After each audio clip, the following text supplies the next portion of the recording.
Video को like करें और हमारे चैनल नूर इस्लाम को सब्सक्राइब करें ऐसे ही ईमान अफरोज बयान सुनने के लिए। आका फरमाते हैं जो औरत अपने शौहर की फर्मा बरदार बन जाए, जो औरत अपने शौहर की फर्मा बरदारी करे, अल्लाह उसके लिए जन्नत के 8 दरवाजे खोल देगा। आज औरतें शौहरों से मुंह चलाती हैं। आका करीम सल्लल्लाहु अलैहि वसल्लम फरमाते हैं कि जो औरत इस हालत में इंतकाल करे कि उसका शौहर उससे नाराज हो, ऐसी औरत जहन्नम में जाएगी। और अगर किसी जन्नती औरत को देखना हो तो उस औरत को देखे जिसका शौहर उससे राजी हो, और इस हालत में उसका इंतकाल हो कि उसका शौहर उससे राजी हो, वो औरत जन्नती औरत है। ऐ खातूने जन्नत की कनीजों, आज तो औरतें शौहर की इजाजत के बगैर कहीं भी चली जाती हैं, शौहर के हुक्म के बगैर कहीं भी चली जाती। शौहर काम पे निकला, इधर ये निकल गई, इसके घर बैठ, उसके घर बैठ, यहां जा वहां जा। याद रखें, अगर शौहर मना कर दे तो बीवी को ये हक नहीं कि वो अपने बाप के घर भी जाए, अपनी माँ के घर भी जाए, क्योंकि निकाह के बाद, शादी के बाद माँ बाप से बड़ा हक एक औरत पर उसके शौहर का होता है। आकाए करीम अलैहिस्सलाम फरमाते हैं कि अगर इस्लाम में अल्लाह के सिवा किसी को सजदा करने की इजाजत होती तो मैं औरतों को हुक्म देता कि वो अपने शौहर को सजदा करे, लेकिन चूंकि किसी को गैरुल्लाह को सजदा करने की इजाजत नहीं। यहां मुझे एक हदीस पाक याद आती है, खवातीन गौर से सुने।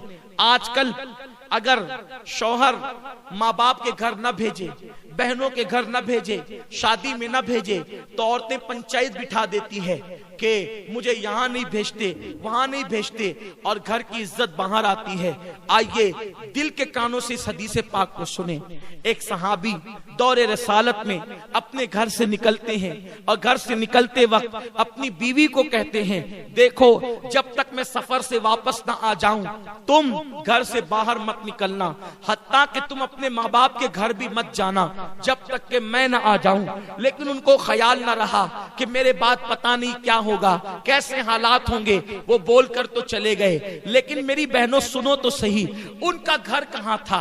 उनका घर ससुराल की ऊपर के हिस्से में था, यानी ऊपर के हिस्से में मियाँ बीवी रहते थे और नीचे के हिस्से में उस औरत के माँ बाप रहते थे। अल्लाह अकबर। शौहर ने कहा कि तुम मेरे आने बगैर, मेरे आए बगैर न माँ बाप के घर जाना, न किसी के घर जाना। शौहर चले गए। इत्तेफाक उनको पता नहीं रहा होगा कि मेरे जाने के बाद ऐसा हादसा भी हो सकता है। लोगों ने इत्तला दी बेटी को, देखो तुम्हारे अब्बा बीमार हो गए, इसलिए ऊपर से नीचे ही तो उतर के आना है। उसने कहा कि मेरे शौहर ने मना किया है कहीं जाने के लिए, इसलिए मैं नहीं जाऊंगी। अल्लाह अकबर। जब तबीयत ज्यादा खराब हुई, तबीयत ज्यादा सीरियस हुई, तो लोगों ने कहा ऐसा लगता है अब तुम्हारे बाप बचेंगे नहीं, उनका इंतकाल हो जाएगा, जरा आकर अपने बाप को देख तो लो, 2 बातें तो आखिरी में कर लो। मेरी बहनों आप समझ सकती हो, जब बाप मरने वाला हो तो किस बेटी की तमन्ना नहीं कि वो अपने बाप से बात कर ले। मगर कल की औरतें शौहर की कितनी फर्मा बरदार हुआ करती थी, खावन की कितनी फर्मा बरदार हुआ करती थी। उस औरत ने कहा मैं पहले एक काम करती हूँ,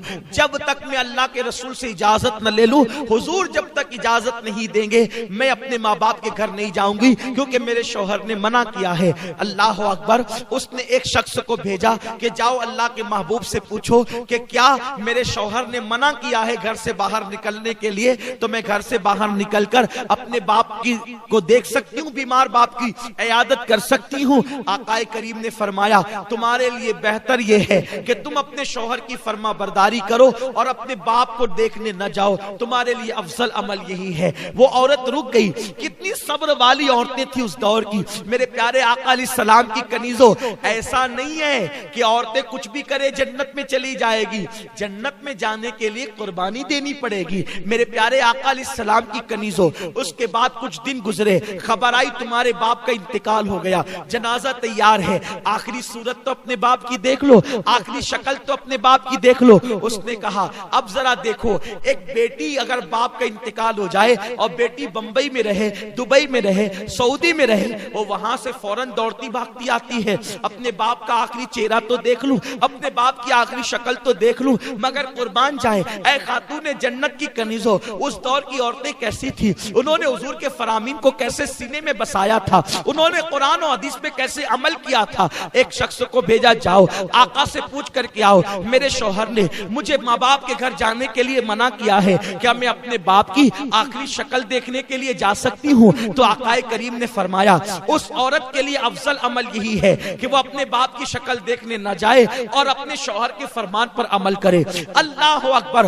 वो खातून सब्र करके घर में बैठ गई। अल्लाह अल्लाह, लोग ले गए उसके बाप के जनाजे को और ले जाकर के दफन कर दिया। रात हुई, गमगीन थी, दुखड़ा था, तकलीफ थी कि मैं अपने बाप की आखिरी शक्ल भी देख न सकी, मगर शौहर से कोई शिकायत न थी, इसलिए कि वो औरत जानती थी कि मेरे शौहर को थोड़ी पता था कि वो ये कह के जाएंगे और मेरे बाप का इंतकाल हो जाएगा। अल्लाह अकबर। वो रोते रोते सो गई।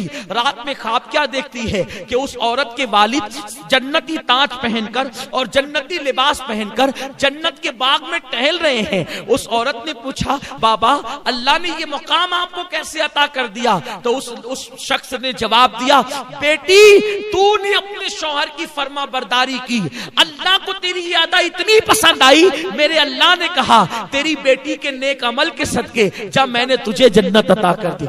अमल बेटी ने किया है और बेटी शौहर की फर्मा बरदार बनी तो उसके बाप को जन्नत मिल गई। ऐ खातून जन्नत की कनीज हो। इसीलिए मेरे आका फरमाते हैं चौथी चीज, जो औरत अपने शौहर की फर्मा बरदारी करे, वफादारी करे, शौहर को राजी कर ले, ऐसी औरतें जन्नत में जाएगी और आठों दरवाजे उनके लिए खोल दिए जाएंगे। ये नहीं शौहर गरीब है तो भाग भाग के आ जाएं, शौहर गरीब है तो उससे मुतालबात करें, शौहर गरीब है तो उस पे इल्जामात रख के माँ बाप के घर बैठ जाएं। नहीं नहीं, ऐसा नहीं होना चाहिए।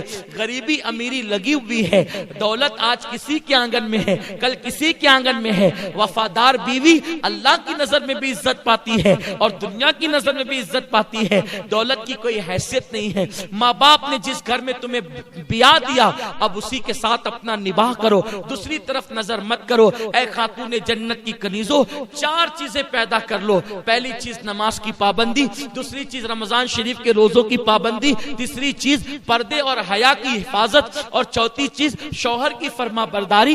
जब चार सिफतें तुम्हारे अंदर पैदा हो जाएगी तो तुम खुश नसीब होगी। अल्लाह तुम्हारे लिए जन्नत की आठों दरवाजे खोल देगा और कहेगा जिस दरवाजे से चाहो जन्नत में दाखिल हो जाओ। अल्लाह पाक आप सबको अमल की तौफीक दे। दौरान गुफ्तगू कोई गलती हो तो अल्लाह माफ फरमाए। मुझे उम्मीद है आप इन चार बातों को सीख कर जाएंगी और आप इस पर जरूर अमल करेगी इंशाअल्लाह, और वक्त निकाल के नमाज पढ़ेगी इंशाअल्लाह, और पर्दे की पाबंदी करेंगी इंशाअल्लाह। मुझे उम्मीद है कि आप इन बातों को अपने दिल में बसाकर दूसरों तक भी पहुंचाएगी।